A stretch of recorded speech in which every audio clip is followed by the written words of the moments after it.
So there was a lot of sites before that were reporting to all three credit bureaus that were primary trade lines, but they're not really working anymore. The accounts I usually tell people to get if you just want primary accounts is really the accounts that you're going to use that's just going to build your credit up. You guys can do like kickoff, self, like those are the ones you're going to have to do now. There's not going to be any sites out there that I know of that's going to report like a $5,000, $10,000 account on your credit report.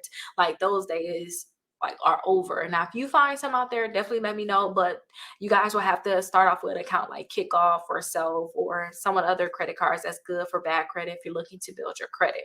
Now, let me show you some of the credit cards that's good if you're looking to build your credit if you have bad credit, because sometimes you want to get these accounts and then when they start falling off your credit reports, your credit score is going to drop and then you're going to feel so sad about it. So let me show you a few of the accounts. Like I said, to try to self, try to kick off also.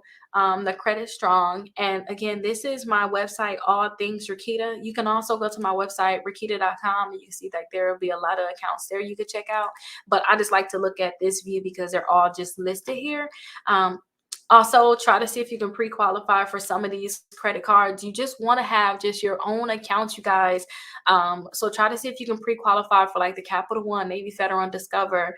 If you guys have a very bad credit score, you probably have to start with a secure one and just do that. Some people wanted the shortcuts and they wanted to get like the New Coast Direct and things like that, and that's just not happening. They're not reporting like they need to. And I tell people just get the regular accounts and let them start reporting. Regular accounts mean just the ones you always hear about. If your credit score is just so low that you can't get a credit card, get that secure credit card, you guys. Like get that secure credit card, let them start reporting to the credit bureaus. And in the long run, you're going to have those accounts that hopefully a secure credit card is going to graduate like Capital One, Navy Federal, and Discover. In the long run, you'll have those accounts that's just going to start reporting to the credit bureaus, and then you can get increases with them, and you're really building a relationship with these companies instead of just trying to do like a quick thing. Um, I know a lot of people that was doing like CPNs and was getting these quick accounts. And now at this point, people that started before them that started just getting the secured accounts, they're up now. So it's just a time thing, you guys. I wouldn't even try to get none of those quick accounts. Like knowing what I know now, how credit is just a time thing. I wouldn't even try to do it because it's a reason possibly why you don't have the accounts that you want now. So you want to just start building those relationships.